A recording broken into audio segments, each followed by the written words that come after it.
Oke, welcome back my YouTube channel. Jangan lupa komen, like, dan juga subscribe. Share juga ke sosial media teman-teman, agar channel saya makin berkembang dan saya rajin buat upload video. Nah, untuk kesempatan kali ini, di video ini saya akan ngebahas tentang kolam koi berbusa. Kenapa saya bahas lagi? Saya sempat pernah buat tentang kolam koi berbusa. Nah, ini saya akan bahas lagi karena masih banyak teman-teman di luar sana yang komen ke video saya bertanya mengenai kolam koinya yang berbusa. Nah, saya akan kasih lihat begini penampakan kolam koi saya waktu berbusa dulu. Ya, yang ini videonya. Ya, tampak di sini teman-teman lihat belum terlalu banyak busanya. Nah, hasil air jatuhan dari waterfall itu mulai lambat pecah dari permukaan airnya ya. Dan kalau ada teman-teman bilang, oh mungkin tidak ada skimmer. Nah, ini skimmernya teman-teman bisa lihat. Skimmer kerja, tapi nggak akan bisa menyedot busa sampai bersih. Oke, udah lihat video tadi. Nah, di video itu terlihat mulai ada gelembung-gelembung yang dari waterfall agak lambat pecah ya. Jadi belum masuk ke fase benar-benar busanya itu penuh satu kolam. Nah, nanti di video selanjutnya saya akan kasih lihat kolam saya benar-benar busanya itu banyak banget, seperti habis kejatuhan deterjen yang buat cuci pakaian itu. Nah, benar-benar kayak berbusa seperti itu. Nah, di fase ini mungkin baru mengalami fase peningkatan dari amoniak naik, dan juga nitritnya juga naik, disusul dengan naiknya nitrit. Itu menurut saya. Nah, untuk teman-teman yang jauh lebih ngerti mungkin tentang kolam koi, boleh komen atau kasih saran atau kritik. Mungkin saya salah. Jadi di video ini saya sengaja buat untuk kita sama-sama belajar, untuk kita sama-sama ngerti bagaimana prosesnya itu sendiri. Tapi yang saya alamin seperti itu. Dan faktanya kolam saya juga saat ini, nanti saya kasih lihat di akhir-akhir video bagaimana kondisi kolam saya. Nah, sekarang saya mau kasih lihat teman-teman bagaimana sih kondisi kolam saya yang benar-benar penuh dengan busa. Ya, ini dia videonya. Nah, teman-teman bisa lihat sendiri kan, ini kondisi busanya. Tapi terus terang, ini belum terlalu sangat parah. Nah, ini dia. Saya sentuh coba pakai tangan, busanya mau pecah. Mungkin karena tangan saya berminyak ya, maka busa di dalam kolam ini mau pecah. Nah, ini saya akan kasih lihat kondisi kolam pada saat siang hari. Nah, ini pada saat siang hari busanya tetap sama saja, sangat banyak ya. Ya, kalau teman-teman pengen lihat yang parahnya seperti apa, ini dia. Ini keadaan besoknya lagi, makin parah. Busanya itu bisa dibilang sudah sangat menutupi kolam ikan itu ya. Ikannya aja sampai bisa dibilang tidak terlihat ya. Ya, ada beberapa teman juga yang menanyakan, waktu itu saya sempat bikin video menggunakan EM4 ya. Nah, apakah EM4 itu berguna atau ada hasil? Terus terang saya bilang, ini saya lagi nyemplungin EM4 ke dalam kolam. Terus terang menurut saya EM4 tidak begitu kerja maksimal, bahkan ya tidak membuat kolam sama sekali hilang busanya. Itu menurut saya ya. Kesimpulannya begini, gunanya EM4 itu bukan untuk menghilangkan busa di dalam kolam. Oke, kalau EM4 bukan untuk menghilangkan busa di dalam kolam, terus apa guna EM4? Nah, jadi EM4 ini pada awalnya saya berpikir dan dikasih tahu Om Dadang bahwa di dalam EM4 ini agak susah saya ngomongnya, itu terkandung bakteri. Nah, kita berpikir bahwa itu bisa digunakan sebagai bakteri starter. Ternyata penempatan EM4 sebagai untuk menghilangkan busa di dalam kolam itu sama sekali tidak berfungsi. Jadi pada intinya, bagaimana cara saya untuk menghilangkan busa di dalam kolam itu adalah dengan cara berikut. Nah, jadi begini, cara pertama adalah melakukan penukaran air atau banyak disebut dengan cara dripping. Nah, dripping ini sendiri banyak cara orang sendiri macam-macam. Ada per 1 minggu mereka baru dripping, ada bahkan 3 hari sekali atau 1 bulan sekali mereka dripping. Nah, pada saat ini saya lakukan dripping. Setiap hari saya lakukan dripping kurang lebih 10% dari nilai air kolam itu sendiri. Nah, jadi coba teman-teman kalkulasi sendiri berapa luas kolam teman-teman, berapa debit air teman-teman, ya dapatnya itu berapa. Nah, 10% dari jumlah air kolam teman-teman itu yang di dripping diganti dengan air yang baru. Nah, fungsi dripping ini sendiri sangat bagus ya, karena air itu sendiri akan terkotori oleh kotoran ikan sendiri dari pakan biasanya. Jadi lalu berubah menjadi amoniak. Nah, amoniak sendiri dimakan atau dirubah menjadi nitrit. itu oleh beberapa bakteri yang ada di dalam filtrasi teman-teman. Nah, bakteri ini sendiri nanti akan merubah lagi nitrit itu menjadi nitrat. Nah, biasanya air akan mentok pada nitrat, tidak bisa menjadi seperti biasa lagi. Nah, untuk mengganti itu semuanya lebih baik dilakukan dripping. Itu menurut saya, itu juga salah satu cara untuk menghilangkan busa di dalam kolam. Nah, untuk cara berikutnya adalah saya menambahkan beberapa unsur filter di dalam kolam saya. Nah, saya akan kasih lihat kolam saya itu di dalamnya ada apa aja.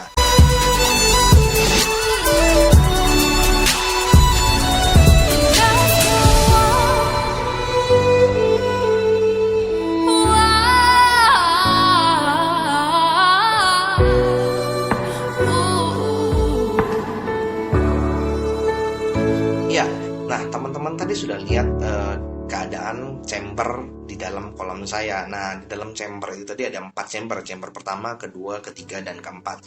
Di dalam chamber pertama, di bawahnya itu terdapat full jaring nelayan dan bagian permukaannya, ya hanya di bagian permukaannya saja saya menggunakan 2 kantong batu zeoloid, hanya 2 kantong.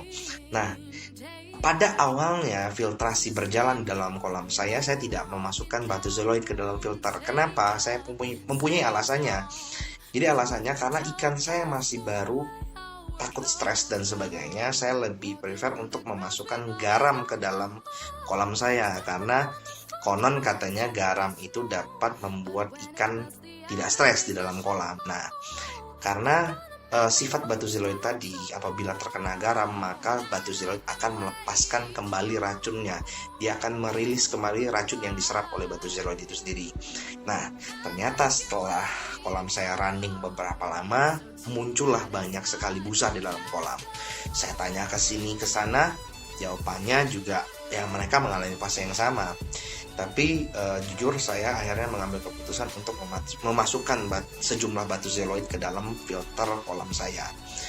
Selain batu zeoloid itu sendiri untuk menyerap racun, saya juga tetap melakukan dripping, maka air kolam akan terganti setiap harinya itu 10% dari jumlah air kolam saya. Maka hasil kolam saya sekarang menurut saya cukup jernih dan sudah bisa dinikmati. Dan sekarang pun pemberian pakan saya sudah tidak takut-takut lagi. Nah ya, saya lupa untuk nyampein ini. Pada saat terjadi busa, lonjakan busa yang begitu banyak, menurut saya itu mungkin masuk ke kategori boom amoniak. Nah, jadi salah satu caranya adalah kurangi pemberian pakan. Ada beberapa teman juga malah menyarankan untuk ikannya dipuasain terlebih dahulu. Tapi kalau saya waktu itu tidak melakukan puasa terhadap ikan, melainkan saya hanya melakukan penggantian penambahan batu zeoloid maksud saya, dan juga penggantian air kolam atau dripping air kolam sebanyak 10% per harinya.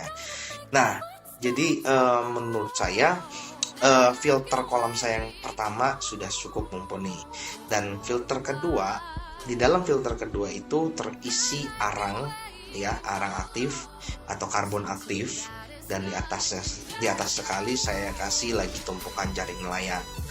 Nah, untuk filter ketiga itu semuanya full biobol.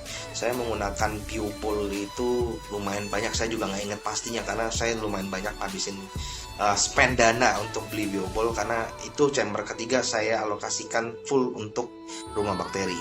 Nah, di chamber keempat itu cuman ada mesin untuk memasukkan kembali dari filter ke dalam kolam melalui waterfall, dan juga terdapat lampu UV. Nah, itu aja isi di dalam filter kolam saya, tidak ada yang lebih. Nah, perlu teman-teman juga catat di sini, bila perlu di dalam waterfall atau di bagian yang tidak ada ikannya, ada baiknya untuk ditanam atau diberikan tanaman agar dapat mengurangi amoniak. Jadi amoniak juga dapat diserap oleh akar-akar tanaman. Itu sih menurut yang saya baca dan saya banyak dengar cerita dari teman-teman di wilayah saya. Saya rasa kalau teman-teman mau lihat kondisi kolam saya saat ini, nah ini dia videonya.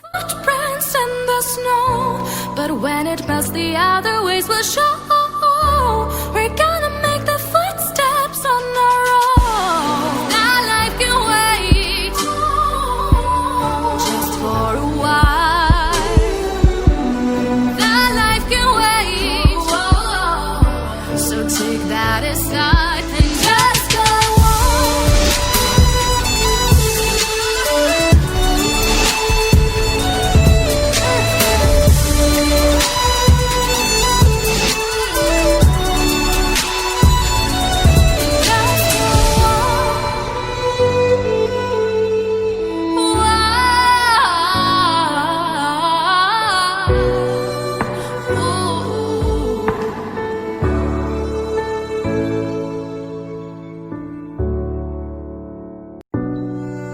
Day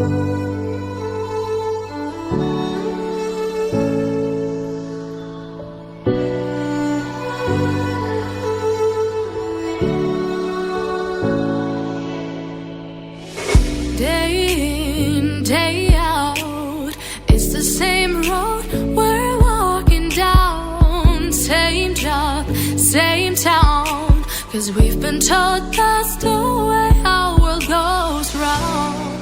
Walking on the grounds we've always known, stepping on the footprints in the snow. But when it melts, the other ways will show. Ya, itu tadi sedikit cuplikan tentang keadaan kolam saya yang sekarang. Jadi kondisi kolam saya sudah jernih, tidak ada lagi busanya, dan kondisi ikan juga sehat, gemuk-gemuk lagi. Nah, jadi sekarang saya sudah jor-joran beri pakannya kepada ikan-ikan saya. Dan juga untuk teman-teman tahu, kondisi kolam saya di bagian dinding-dinding kolam itu sudah mulai banyak tertutupi oleh lumut ya. Nah, sengaja saya memang tidak akan bersihkan karena banyak teman-teman saya sharing sama teman-teman di luar sana, fungsi lumut juga ternyata dapat mengurangi kadar amoniak yang terlarut dalam air, dan juga mungkin buat camilan ikan koi kita ya. Nah, saya rasa cukup sekian dulu untuk video kali ini. Jangan lupa komen, like, dan juga subscribe, share juga ke sosial media teman-teman semua, biar channel saya makin berkembang. Itu aja saya rasa. Bye.